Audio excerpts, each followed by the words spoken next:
been just over 2 weeks since the release of X and Y, and ever since then, the Pokemon community is blowing up with helpful tips, tricks, and guides. The entire game following the story leading up to the champion was just amazing and mind-blowing, but we all know the aftergame is missing something. We've all dealt with the disappointment of finishing Pokemon X and Y, and just sitting here wondering, where are the rest of the Pokemon, why are there only 3 Kalos legendaries, and why can't I get into the Lumio City's fashion store?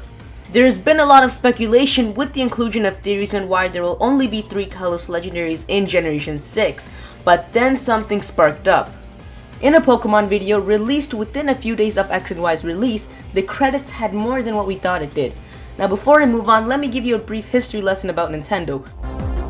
When creating a new Pokemon game focusing on the Pokemon, there is more than just creating a Pokemon, designing a 3D model, and adding attributes to it. Each and every Pokemon name must be trademarked by Nintendo for legal reasons. This is why you see the small TM symbol in small letters by the name of Pokemon in a lot of trailers. This also falls for the name of cities and much more. This is also why Nintendo was almost successfully sued by a magician over a decade ago when he claimed Abracadabra and Alakazam is the phrase belonging to him. They had to trademark the 3 names, which the magician did not like. Anyways, with that out of the way, in the credits of that video, a list of trademark names belonging to the Generation 6 Pokemon were shown, including 3 we had never seen before. Keep in mind this was in Japanese, so we couldn't do much with it. Following this, Cerebi tried to update their database of Generation 6 Pokemon with number 719, 720, and 721 of the National Dex. Cerebi must have looked into this as they had the English names in the database rather than the Japanese ones shown in the video. No images were shown, but being a popular Pokemon website, the unlisted web pages were discovered within a day, and Cerebi took it down instantly. The names of the Pokemon were Diancie, Volcanion, and Hoopa. Their types were also shown on the site, but I'll get to that later. On October 28, a group of semi-successful hackers were able to get the Pokemon X and Y game file onto their computers and were slowly able to decrypt it. They were providing information on its unique file type as well as anti-hacking defenses it had. 3 days later, on October 31st, we received gameplay images of these 3 Pokemon. Let's take a look at these 3 new legendary Pokemon of Kalos. The first legend is Diancie, the Rock and Fairy Pokemon. It is number 219 in the National Dex right after Zygarde and really does have an interesting appearance. If you look carefully at this Pokemon, you'll notice it isn't anything of specialty. Underneath the large amount of crystal formations lies a simple looking rat-like Pokemon. Diancie gains distinct features over its weak looking form. For starters, there are 4 small pink shining crystals behind its head as well as 2 longer ones pointing downwards beside each ear. They resemble long earrings, giving it a more feminine-like appearance. It wears a dress-like cloak over its body with a rhombus-shaped stone on its chest, along with 2 horn-like formations around its neck. The Pokemon sits on a levitating rock, which may make this a fast Pokemon with the ability Levitate, which can deal with its weakness to ground. Rock types do lack in speed after all, so this may be one of the first fast rock types. It also had a soft tail with the same shade as its crystals, pointing downward to the rock's lower level. Now, unless this Pokemon has no legs like Geodude or a crystal butt, I'm sure I'm accurate. This next legend is the only Pokemon out of the 3 that looks distinctly larger and much more like a beast and less tender, considering the others are much smaller in size and are less appealing to the audience who likes their nostalgic moments with a badass looking team. Anyways, this is Volcanion. Now, I'm not going to mention its full type yet just to support a point, but it's part fire. Its design starts off with a coconut-shaped body for the base.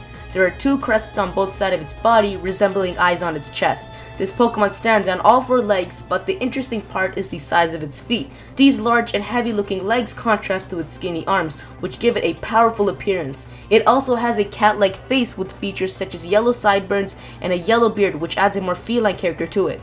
Finally, there is a huge red tube-like circle stuck to the upper sides of its body, with limited edition neon lights and an exclusive yellow light in the middle. Jokes aside, this may be the most badass component yet. The blue markings on its round tube may represent lights that light up, and the 6 limbs found above each blue circle are holes that may possibly release a steam or fire. Now, I mentioned he was part fire earlier, which is easily notable in him, but his full typing is fire and water, which really does not make sense at all in his appearance. Again, I'm going to leave this hanging and come back to it later. And finally, here we have the mascot of the Throw the Ring on the Horn game. You've been to amusement parks, haven't you?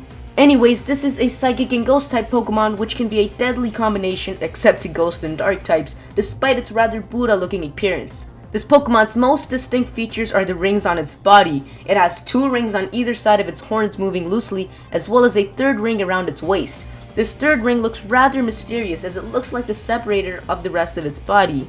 Anyways, this has to mean it has a signature move or an ability revolving around these rings, if it were to get a unique ability, that is. I can see this as a special attacker with the special attacking version of the ability Huge Power. Generally, it's a very devious Pokemon with its 2 small arms and no feet. It also has light green eyes that blend well with its bright design, and a yellow ring around its forehead resembling the other rings on its body. And finally, it's got an Indian Buddha bun on its head, which makes us to believe its design and character is of a southern background.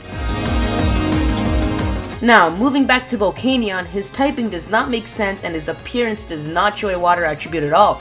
Before I revealed his second typing, nobody would have expected it to be part water. The only thing that could have showed a water attribute is the blue spots on that round tube. Even that didn't make sense, so I've made a smaller theory myself.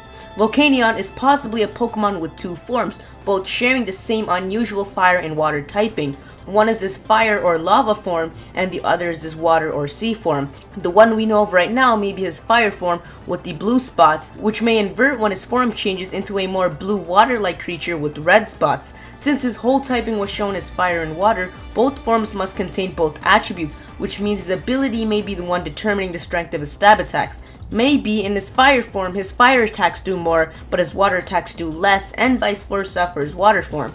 Maybe the item he holds will affect what form he's in, but this is all just a simple theory, which is yet to be proven, but I think it really does make a lot of sense and explains the lacking of a water attribute in his appearance. Anyways, we've made a lot out of this huge news leak.